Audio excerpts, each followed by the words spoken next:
Tujuan kita mewarnai Jakarta ini dan kapan kita kembali ke daerah kita masing-masing. Aksi kali ini membatalkan RUU Kesehatan karena sangat merugikan rakyat Indonesia. Ini kan beberapa kali sudah dilakukan demo ya Pak ya. Nanti apa yang jadi berbeda? Berbedanya adalah kami mendengar minggu depan akan ada putusan. Karena itu kami meminta dengan sangat Majelis Hakim yang mulia untuk mendengarkan aspirasi buruh Indonesia. Untuk mendengarkan nurani, kami ketuk nurani para hakim konstitusi bahwa kami sangat serius. Apabila MK main-main, kami akan mengerahkan massa jauh lebih besar pada hari ini dan akan bergerak masif di seluruh Indonesia. Kalau nanti MK masih tidak juga mencabut, tapi kita sendiri yang Kami akan kepuk MK. Kami akan kepuk MK dengan menggunakan massa dalam jumlah besar, ratusan ribu massa buruh akan masuk Jakarta. Karena itu kami mengingatkan kepada Mahkamah Konstitusi berpihaklah kepada rakyat Indonesia. Berarti untuk hari ini hanya Omnibus Law saja, tidak ada hubungannya dengan presidensial threshold karena beredar informasi juga mengenai. Ya, kami juga mendukung perjuangan teman-teman Partai Buruh yang saat ini sedang menuntut presidensial threshold 0%. Dan kami juga menuntut MK untuk mendengarkan aspirasi dari teman-teman Partai Buruh. Oke, thank you. Bismillahirrahmanirrahim. Bersyukur pada hari ini, tepatnya tanggal 14 September tahun 2023, keluarga besar KSPSI di bawah pimpinan Bung Andi Gani Nenawea berkesempatan untuk unjuk rasa sekaligus menyampaikan petisi kepada Mahkamah Konstitusi. Isinya ada dua hal. Yang pertama bahwa sesuai dengan hasil kajian yang dilaksanakan secara seksama oleh keluarga besar KSPSI, dapat disimpulkan bahwa Undang-Undang Cipta Kerja Nomor 6 tahun 2023 kita harapkan untuk dibatalkan. Kenapa? Karena kalau dilihat dari isinya, khususnya bidang ketenagakerjaan dan ketenaga listrikan terjadi gradasi. Ada semacam penurunan kualitas, baik dari aspek perlindungan, kepastian kerja, jaminan sosial, pengupahan, maupun syarat-syarat kerja maupun hubungan kerjanya. Atas dasar itu, keluarga besar KSPSI yang tersebar dari Sabang sampai Merauke menyatakan penolakan terhadap Undang-Undang Cipta Kerja.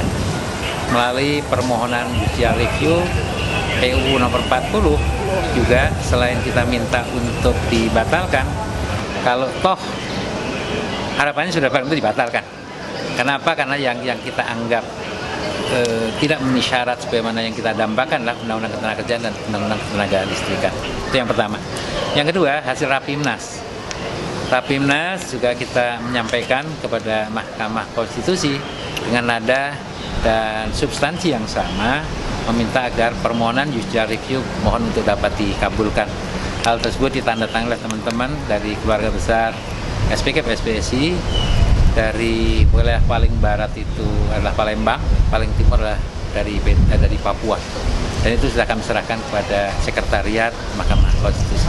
Mudah-mudahan menjadi bahan pertimbangan secara seksama oleh Majelis Hakim Mahkamah Konstitusi. Itu barangkali yang disampaikan. Terima kasih. Keputusannya bisa disampaikan kira-kira kapan ada keputusan oleh sesuai informasi yang kami dapatkan dari Sekretariat Mahkamah Konstitusi menyangkut masalah keputusan, memang tidak ada aturan kapan harus diputuskan. Tapi yang jelas pemohon kemarin, tepatnya tanggal 23 Agustus yang lalu, kita sudah serahkan kesimpulannya. Dengan demikian maka tugas kami sebagai pemohon, termasuk penerima kuasa, para advokat kita yang kita tunjuk sebanyak 13 orang, sudah tugasnya selesai. Tinggal nunggu proses oleh majelis hakim untuk mengambil kesimpulan dan membuat putusan. Berapa lama putusannya barusan pada waktu kami minta informasi dari sekretariat menyatakan bahwa itu di luar kewenangan dari sekretariat dan mutlak kewenangan majelis hakim. Berapa lama putusan itu sangat tergantung dari berapa banyak jumlah yang harus diputus yang pertama, yang kedua jumlah bobot, kesulitan pertimbangan di dalam mengkonversi dengan batu uji Undang-Undang Dasar 45. Bahkan mereka beberapa kali rapat bisa saja calling down dulu, setelah itu baru dia akan putuskan manakala sudah mendapat satu kesimpulan yang betul-betul selaras dengan konstitusi Undang-Undang Dasar 1945. Itu gambarannya. Dengan demikian kalau ditanyakan berapa lama, barusan sekretariat mengatakan nggak bisa mengukur. Itu barangkali. Ya, negosiasi selain kita melakukan aksi turun ke jalan, apa kita juga punya bentuk negosiasi lain, Pak? Apa misalnya dari Presiden konfederasi ke Presiden sebagai sahabatnya, atau ke pihak pemerintah atau ke pihak ini, Pak?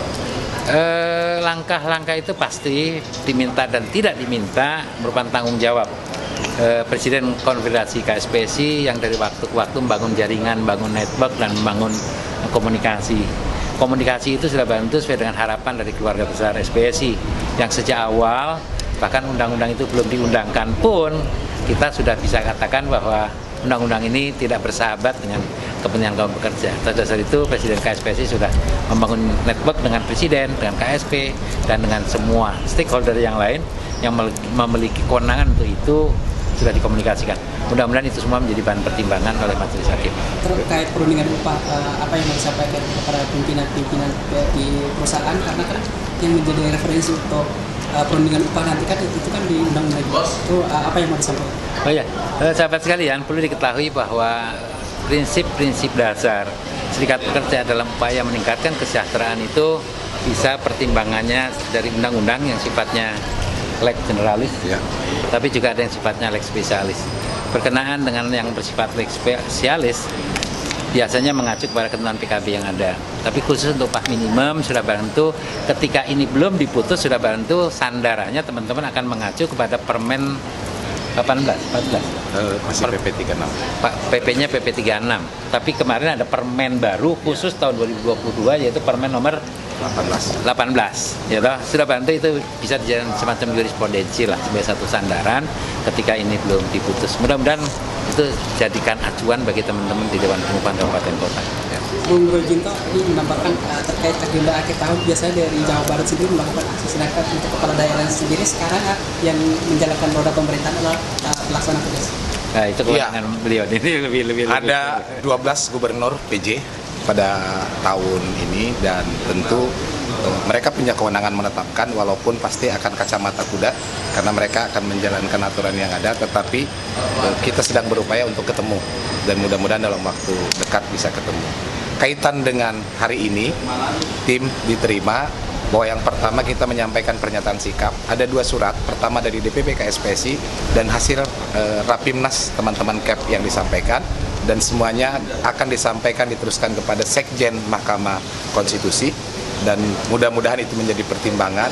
Permohonan pengujian formil yang diajukan oleh kita dan beberapa teman-teman yang mengajukan adalah menjaga marwah Mahkamah Konstitusi yang MK sudah memutuskan perkara dengan putusan nomor 91, yang mana perintahnya adalah memperbaiki undang-undang.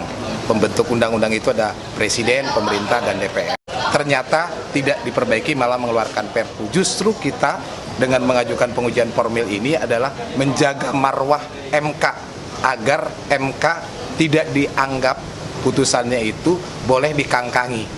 Oleh karena itu, gugatan ini, permohonan ini adalah menjaga marwah MK. Tentu karena kita mensupport pada putusan MK nomor 91, kita berharap MK memutuskan sesuai dengan harapan dan permohonan yang diajukan oleh kaum buruh dengan membatalkan Undang-Undang nomor 6 tahun 2023 tentang penetapan Perpu menjadi undang-undang, agar marwah MK benar-benar menjadi salah satu lembaga yang menjadi benteng terakhir pencari keadilan bagi masyarakat Republik Indonesia. Terima kasih. Terima kasih Ketua. Oke, sukses. Makasih.